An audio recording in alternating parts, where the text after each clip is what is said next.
Hi dear students, dear friends, welcome to Gallant IAS. And for many aspirants, art and culture is a severe headache. Preparing art and culture for prelims is a severe headache or it is disgusting, many may say. But the reality, why they say so?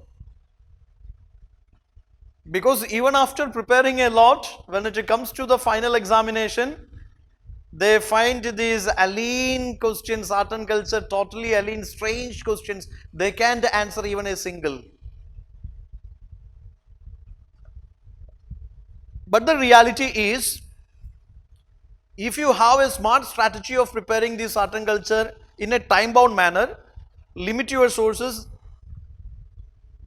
and learn quickly and revise multiple times. If you follow that strategy, if you know the syllabus demand, if you know the pattern of the previous year's questions or the trend of the previous year's questions, you can score maximum from this art and culture. And nowadays they started asking more number of questions from art and culture. So seriously, this is not avoidable, this is not skippable. Okay, this you have to prepare well, because in prelims results, or scoring above the cutoff or clearing the prelims, of course maybe the cutoff will be 110, 120, whatever. Even a single question matters. A single question can be the game changer. Okay, so in this series we will be going through the most important topics of art and culture. We will be solving the most important potential questions of art and culture. Stay tuned, watch this series, and if you didn't subscribe it, please subscribe our channel and click on the bell button, get the notification, watch the videos continuously. Yeah, let's prepare smartly this year. Just to go for UNESCO sites. Some may ask me, sir, there are lots of things to memorize. Yeah, there are some basic things you have to memorize in all subjects for prelims examination. There are some articles you should understand, those articles in polity, national parks or biosphere or wildlife sanctuaries, environmental laws organizations. You see, certain things are there which you have to memorize. Rather than memorizing, it is conceptualized, or you understand the concept.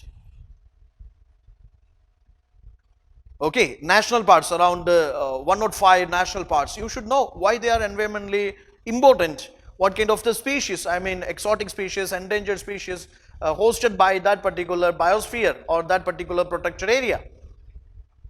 Or you should know why that particular site is in the news. Okay, similar way, you have to cover some important like information from art and culture also. First important thing is UNESCO heritage sites. UNESCO heritage sites. Actually, this is very fundamental that in the prelims, certain facts you have to cover up very well. UNESCO heritage sites, all the cultural, natural sites and mixed site, you should have an idea about those sites and their locations. Whether they are located on the western Ghats, eastern Ghats, or on near to biosphere, near to certain historic cities or in the river valleys, you should have an idea.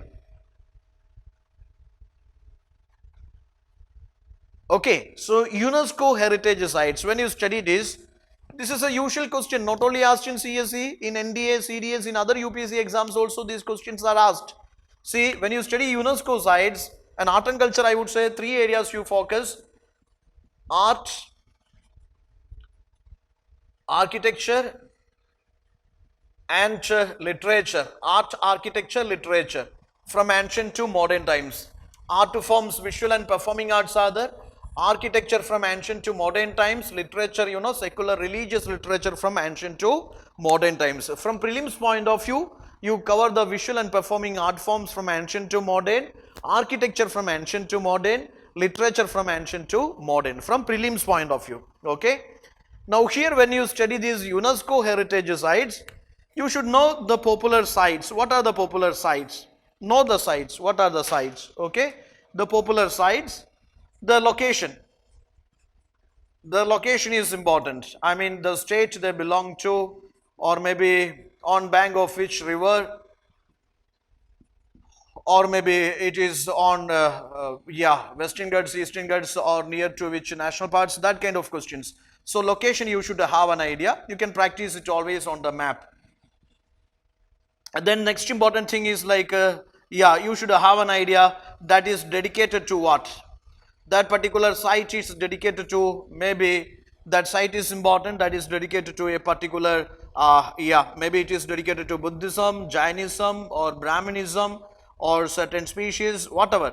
So that a dedication that you should know, because when you study this temple art and temple architecture, UPSC usually asks the questions like this temple art is, or this temple architecture, or this painting, it is dedicated to which of the following, or the themes are revolving around what.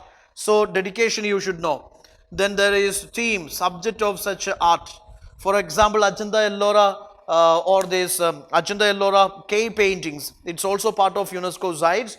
So Ajanta Ellora caves. So see, the painting themes UPSC asked in the previous examination. Okay, painting themes. For example, some temple architecture, they can ask about the theme of that particular architecture. Okay, so theme is important.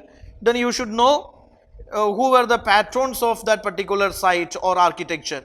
Okay, patron is also important. You should know who built this, who patronized this, or it is built by which dynasty, which ruler. These ideas must be very clear to you. This is the way UPSC would be asking questions from UNESCO heritage sites. See the first one, which of the following is not a UNESCO heritage site? This is a usual question in UPSC examination. They may ask you, UNESCO heritage sites. They may ask you which of the following is in the list or is not in the list, for which you should know all these 38 sites. Okay.